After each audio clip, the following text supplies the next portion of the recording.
Pria culun ini sedang mau makan roti. Dia pun sangat menghormati makanan itu, guys.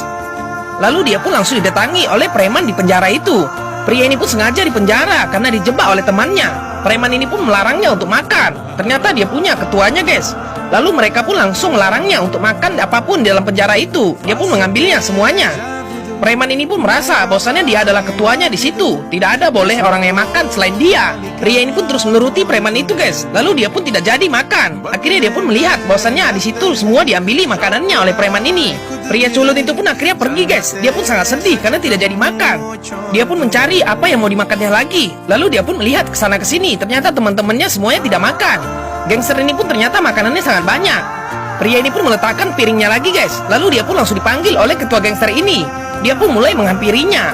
Pria ini pun sangat takut kepada ketua gangster itu, guys, karena mukanya sangat seram. Ketua gangster ini pun menyuruhnya untuk mendatanginya. Lalu pria ini pun dengan polosnya mengatakan saya yang dipanggil. Lalu dia pun langsung menghampiri ketua gangster itu, guys. Pria itu pun berjalan dengan sangat ketakutan. Lalu dia pun menghampirinya. Akhirnya ketua gangster ini pun melihat bahwasannya pria itu sangat butuh makanan. Gangster itu pun langsung mengatakan kepada pria ini, apakah kau mau makan? Lalu dia pun mengatakan, iya saya mau makan. Tapi ketua gangster ini malah mengatakan kepadanya bahwasannya makanan di sini sangat mahal. Kamu harus bisa kuat untuk mendapatkan makanan di sini. Pria ini pun hanya bisa diam saja, guys, karena dia adalah pria yang culun. Dia tidak berani melawan semua penjahat itu. Ketua gangster ini pun bukannya malah memberi makanan kepada pria ini. Dia pun mengatakan bahwasannya makanan di sini lebih mahal dari hotel bintang 5. Gangster ini pun menunjuk ke arah polisi itu, guys. Dia pun menyuruh pria itu untuk beli makanan ke polisi itu sebesar 5.000 rupiah. Akhirnya pria ini pun melihat bahwasannya polisi itu sedang bawa makanan.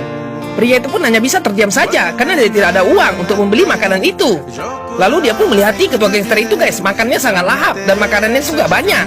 Lalu dia pun mengatakan, saya tidak akan jadi makan, saya akan minum air saja. Ketua gangster ini pun terkejut, guys. Dia pun melihat pria itu mau mengambil air minum, sedangkan di sana tidak ada yang gratisan. Lalu dia pun melarangnya untuk mengambil air. Tapi pria ini tidak mendengarnya, guys. Dia pun tetap mengambil air itu. Pria ini pun akhirnya mengarah ke para gentong air itu, guys. Tapi dia tidak tahu apa akibatnya. Ternyata di penjara ini ada preman makanan dan juga ada preman air, guys. Semua orang pun terkejut melihat pria ini mendekati gentong air itu. Dia pun tidak tahu bahwasanya dia akan dihajar oleh seorang preman juga. Bagaimanakah kelanjutan videonya? Ikuti terus pas selanjutnya ya. Tetap di Snack Video.